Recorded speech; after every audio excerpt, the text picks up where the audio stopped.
আপনি দেখছেন news now, আমরা জানি কোনটা খবর। विकास और शहरीकरण के नाम पर जमीन हड़पने और बदलने के आरोप कोई नई बात नहीं है।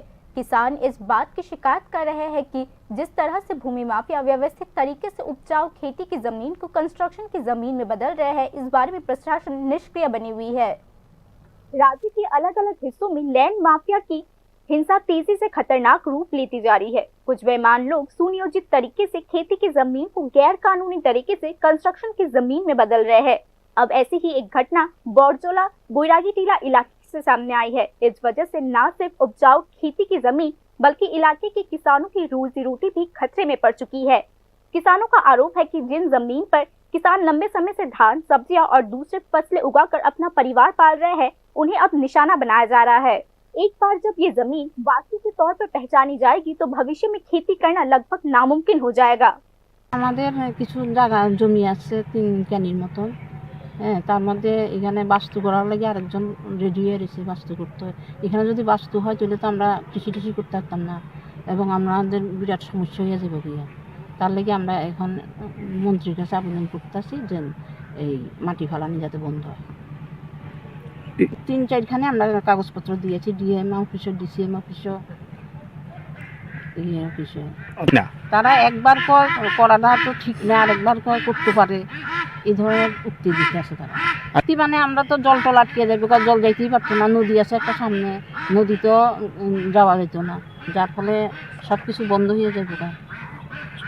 তো আছে যে অমিত দেবনাথ নামে একজন আছে বিখ্যাত, সেই সব করতে আছে।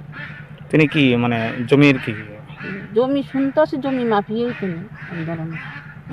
জায়গাটা এই জায়গাটা কোন জায়গাটা এটা বরজলা তহসিল কাছারি হচ্ছে। আপনার নাম বরজলা? सबसे चिंता की बात यह है कि किसानों की ओर से डीसीएम और यहां तक कि डिस्ट्रिक्ट मजिस्ट्रेट को कई बार लिखित शिकायत और अपील करने के बावजूद संबंधित किसानों का कहना है कि अब तक कोई प्रशासनिक दखल नहीं हुआ है।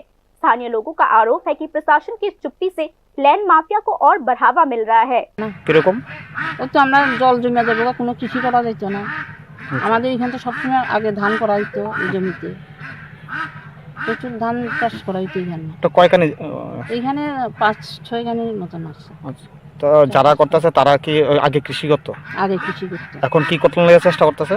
এখন তো তারা বেচা বিক্রি করানোর লেগে খুব চেষ্টা করতেছে, যার ফলে কৃষিকাজ বন্ধ হয়ে যাবে গিয়া। এখন তারা চেষ্টা করতে আছে যে এটা বাস্তুর করানোর লেগে, শুনতে আছি এটাই কথা। এখন কি আপনারা অবজেকশন দিয়েছে? আমরা অবজেকশন দিয়ে দিচ্ছি।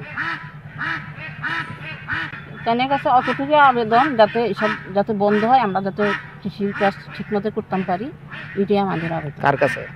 ওই তো মাননীয় কৃষিমন্ত্রী। एनालिस्ट के मुताबिक अगर खेती की जमीन को वास्तु जमीन में बदलने का ये ट्रेंड अभी नहीं रोका गया तो भविष्य में बिना प्लान के शहरीकरण और तेजी से हो जाएगा।